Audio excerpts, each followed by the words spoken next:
স্বচ্ছতাই সেবা কর্মসূচির শেষ দিনে ঝাড় দিয়ে সমাপ্ত করলেন মেদিনীপুর পৌরসভার চেয়ারম্যান সৌমেন খান সহ মেদিনীপুরের কাউন্সিলররা। মূলত গত 17 তারিখ থেকে শুরু হয়েছিল স্বচ্ছতা অভিযান, যার নাম দেওয়া হয়েছিল স্বচ্ছতাই সেরা। সেই অভিযানে মেদিনীপুরের 25টি ওয়ার্ডে পরিষ্কার রাখার দায়িত্ব নিয়েছিল মেদিনীপুরের কনজারভেন্সির লোকজন। অবশেষে সেই কর্মসূচির শেষে আজ 2রা অক্টোবর গান্ধীজির জন্মদিনে শেষ হলো এই কর্মসূচি। এদিন গান্ধী ঘাটের কাছে সমস্ত কাউন্সিলর এবং চেয়ারম্যান ঝাড়ু নিয়ে নেমে পড়েন। তারা এলাকায় ঝাড় দিয়ে এই কর্মসূচি শেষ করেন।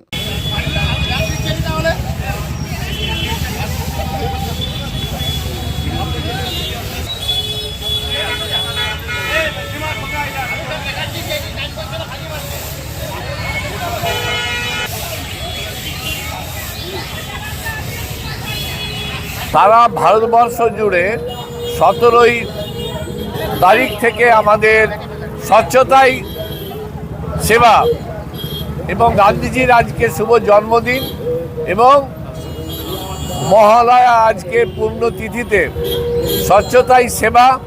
তাই গান্ধী মূর্তিতে মাল্যদান করার পর আমাদের মেদিনীপুর পুরসভার যারা আমাদের কনজারভেন্সি বিভাগে কাজ করেন তারা এবং মেদিনীপুর পুরসভার সম্মানীয় কাউন্সিলরগণ, vice chairman Anima Sahab, councillor CIC conservancy Susamay Mukherjee, councillor Indrajit Panigrahi, councillor Seema Bhakat, councillor Nirupama Konar seat, central inspector শৈবাল গিরি সহ আমাদের সাফাই কর্মীরা আজকের দিনে গান্ধীজির শুভ জন্মদিনটিকে স্মরণ করে স্বচ্ছতাই সেবা, স্বচ্ছতার মধ্য দিয়ে সেবা করা, যেটা গান্ধীজি আমাদের শিখিয়ে দিয়ে গেছেন, সেই স্বচ্ছতাকে আজকে সামনে রেখে সারা দেশ জুড়ে 17 তারিখ শুরু হয়েছিল, আজকে সেটা সমাপ্তি হচ্ছে।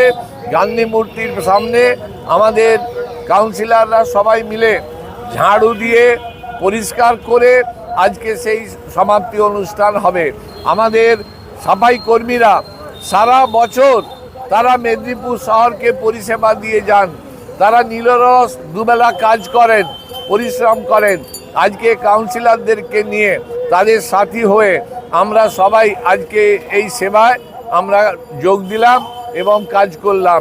এটাই আমাদের বাংলার মাননীয় মুখ্যমন্ত্রী মমতা বন্দ্যোপাধ্যায়, তিনি আমাদের শিখিয়েছেন যে মানুষের সঙ্গে থেকে মানুষকে সাথে নিয়ে কাজ করতে হবে।